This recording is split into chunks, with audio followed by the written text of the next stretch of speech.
God bless you. Thank you for that powerful and incredible message.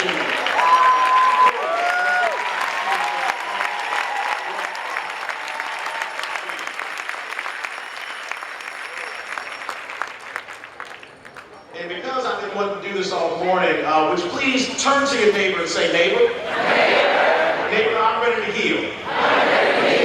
And what we know is that healing is not a passive process.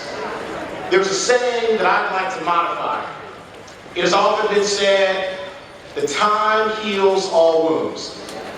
I don't believe that's true. Time does not heal the deepest wounds. And we know that in this nation, we have suffered some of the deepest wounds in the history of humanity. Many of them beginning right here at Point Comfort in Hampton, Virginia. And so time alone is not enough to heal those wounds, because in fact, if it were, God has just sent us a message that 400 years is not enough time to heal the wounds that we have in this country. We have to take active steps to heal those wounds. We have to look at one another in the eye. We have to be honest about where we have been. We have to be forthright about the atrocities that have occurred in this country.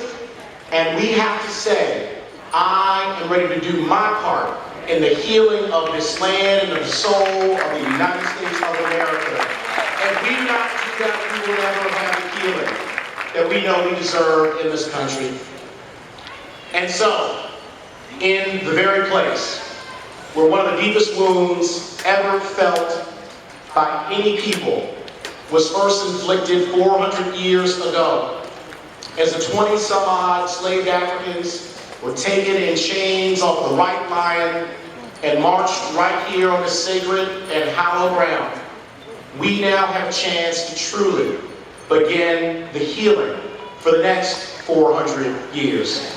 Time is something that we benefit from. Time is something that we often seek, pray, and hope for. But I think there's something even more important than time, and that is opportunity. What we have before us, each one of us sitting and standing here today, is the opportunity to change the course of history, not just in Virginia, not just in the United States of America, but what we do in this moment and every moment going forward with that commitment to heal can change the entire course of the future for our world. Do you believe that you have the power to change the world in this moment? Do you believe that working together, we can be the change we seek to see in our land? And I want to share very briefly part 2 of a story that I was blessed to share yesterday as we officially commemorated the forced landing of the first Africans here in English North America. Many of you who were here heard me tell the story of how my family got the last name Fairfax. It was something that I've been asked about my entire life. Do you all have a connection to Fairfax County, Virginia? How did your family come to get that name? Well, God revealed to us how we got that name the week of our inauguration in January of 2018. First, it was discovered that week in the old Fairfax County Courthouse, a manumission document that had freed my great-great-great-grandfather, Simon Fairfax, from slavery in Fairfax County, Virginia, on June the 5th, 1798. He was freed by a man named Thomas Fairfax, who was the 9th Lord Fairfax, for whom all of Fairfax County is named. My father got a copy of that document 2 days before our inauguration. He then gave a copy of it to me, and I saw it for the very first time in my life, 20 minutes before I walked out the steps of the Capitol in Richmond on Inauguration Day to take the oath of office as the 41st Lieutenant Governor of Virginia.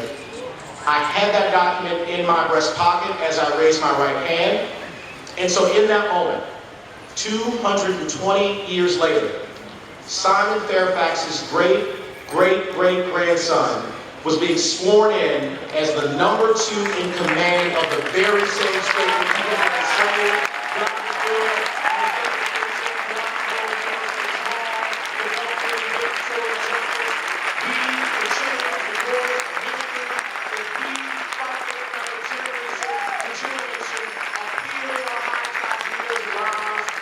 angels of our nation.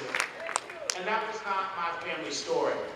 That was not only Virginia's story. It was not only America's story. It was a story that has the power to change what's possible in our world. And here's part 2 of that story that I was blessed to share with you on yesterday. In May, I traveled with my family to the United Kingdom. And during the course of our week-long trip, we went to various parts of the country, including York in the northern part, the United Kingdom, London, and Leeds Castle, which is celebrating 900 years old this year. An important part of that story is that we were led on a tour and in fellowship during that trip by the 14th Lord Fairfax. My family's now become friends, dear and close friends, with a man and his family whose ancestors had enslaved my home. They invited us into their home. We talked with one another about care for each other's children and family members. We don't share political philosophies. He being a conservative in the House of Lords in the UK, myself being a progressive Democrat in the United States of America, but none of that mattered. None of that mattered in that moment, because we were able to fellowship one to another, to talk about our common hopes and dreams for our families, for our communities, and for our nations. We were able to talk about those ties that bind, the values that bring us all together, and how we, as a people, can bring our nations and ultimately our world to a better place. And the reason that we have formed those bonds, the way that we've been able to form those relationships, is because we had something between us that boils down to one word, and that is the truth. We acknowledge the truth of each other's history, the truth of each other's existence, and starting with that truth, we were able to open up an entire new avenue of relationships that, going back 221 years, are now different because we started in that moment. And that's what we have to do here today. We have to start in the truth. In apartheid South Africa, to heal the wounds in that nation following that gruesome and barbaric form of government which discriminated against people based on their race, their tribe, their ethnicity, they started with something called a Truth and Reconciliation Commission. There can be no reconciliation without truth. And so we have to commit today to stand in the truth. Those who traffic in lies want to divide our nation and divide the soul of who we are. We reject liars who are no longer welcome here in our country and in our healing. We want only truth tellers. Those willing to speak truth to power. And so I want you to turn to your neighbor once more and say, neighbor, neighbor, neighbor, I want the truth. I want the truth. Neighbor, neighbor, I want the truth. I want the truth. Neighbor, neighbor, I want the truth. I want the truth. If you are lying in America from this day forward, you can't handle the truth. Listen.